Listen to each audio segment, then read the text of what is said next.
Serial तेरी मेरी डोरिया में गैरी ने दिखाया अपना असली रूप सीरत को एहसास दिलाया कि तुमने कितनी बड़ी गलती की है अपने घर से भागकर और अब तुम एक भिखारी हो।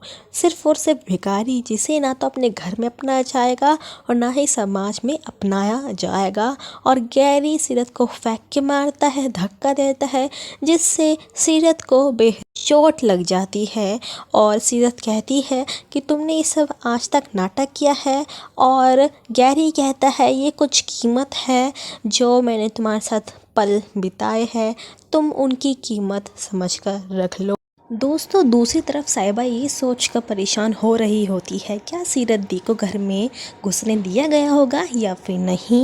यही सोच कर वह कीरत को फ़ोन कर लेती है पूछने के लिए। और उनके मम्मी पापा मना कर देते हैं कि उनको मत बताओ कि हमने सीरत को घर में घुसने नहीं दिया है। कीरत कहती है कि तो मैं क्या करूँ, मैं क्या कहूँ साहिबा दीदी से। तो उनके पापा जी कहते हैं कि फ़ोन अभी मत उठाओ। और दोस्तों, जब कीरत फ़ोन नहीं उठाती है तो साहिबा को हो जाती है बहुत ज़्यादा चिंता कि घर में क्या हो रहा है, और सोचती है शायद कि कीरत का फ़ोन साइलेंट पे होगा। इतना ही सोचने के बाद वो अपने पापा जी को फ़ोन कर देती है। पापा जी भी उनका फ़ोन नहीं उठाते हैं, बस यही सोच रहे होते हैं कि हम क्या जवाब दें। और उनके घर में बहुत बुरा माहौल है, सब रो रहे हैं, परेशान हो रहे हैं, और उनके पापा जी भी फ़ोन नहीं उठाते हैं। फिर साहिबा अपने भगवान जी से प्रार्थना करती है कि सीरत दी जहाँ भी हो ठीक हो। और दोस्तों, गैरी अब सीरत को छोड़कर जा चुका होता है और सीरत अब ये सोचकर रो रही होती है कि मैंने किस तरह अपनी सगी बहन पर ही शक किया गैरी की बातों में आकर। वो बेचारी तो मेरा हमेशा से ही अच्छा चाहती थी, लेकिन मैंने उस पर शक किया, उसका बुरा चाहा। मैं ऐसे कैसे कर सकती हूँ, मैं इतनी पागल क्यों हूँ।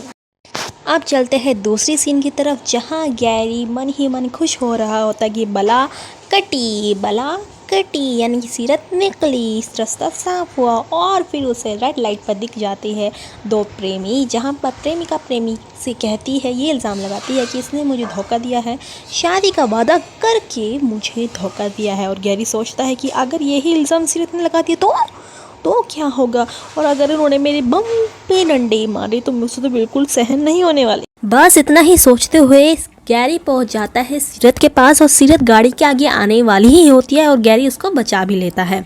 गैरी सीरत से फिर कहते हैं कि जान प्लीज़, तुम तो मुझसे गुस्सा होगी, मैंने गुस्से में पता नहीं क्या क्या बोल दिया, प्लीज़ मुझे माफ़ कर दो।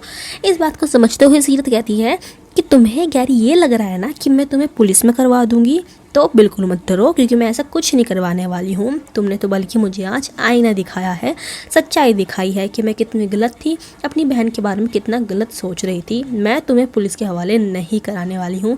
ये सुनने के बाद गैरी मन ही मन खुश हो जाता है। और फिर सीरत धीमी आवाज़ में कुछ कहती है, एक्चुअली वो सुसाइड करना चाहती है। और ये सुनने के बाद गैरी टेंशन में आ जाता है। फिर कहीं से फ़ोन लेकर सीरत साहिबा को फ़ोन करती है, कहती है कि प्लीज़ बहन मुझे माफ़ कर दे, मैंने तुझे कितना गलत समझा था। और कहती है कि मैं अब सुसाइड करने वाली हूँ। ये सुनते ही साहिबा के हाथ से फ़ोन छूट जाता है और वो कहता है कि तू कहाँ जहाँ भी है मुझे बता, मैं अभी आती हूँ। और ये सुनने के बाद साहिबा बस चल देती है। अंगद उनकी बातें सुन लेता है। अंगद को लगता है कि साहिबा और सीरत खिचड़ी पका रहे हैं और वो भी उनके पीछे करने लग जाता है। अब सीरत जा रही थी पुराने पुल की तरफ, जहाँ से वो छलांग लगाने वाली है पानी में। अब साहिबा फ़ोन करती है उसी फ़ोन से पर जिससे सीरत ने फ़ोन किया था साहिबा के पास, और पूछती है कि वो कहाँ है। तो वो आंटी जी बताती है कि बेटा वो तो पुराने पुल की तरफ जा रही है। अब देखना ये है क्या सीरत बच पाएगी, क्या अंगद सीरत को बचा पाएगा, क्योंकि सिर्फ यहाँ पे अंगद साहिबा और सीरत की ही यहाँ पे अभी स्टोरी चल रही है। अब सीरत को सारी बातें याद आ रही है कि किस तरह मेरे मम्मी पापा ने मुझे घर से निकाल दिया था।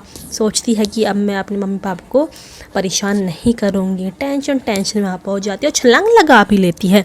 ये देखकर अंगद साहिबा चिल्ला पड़ते हैं। अब देखना ये है, क्या सीरत बच पाएगी।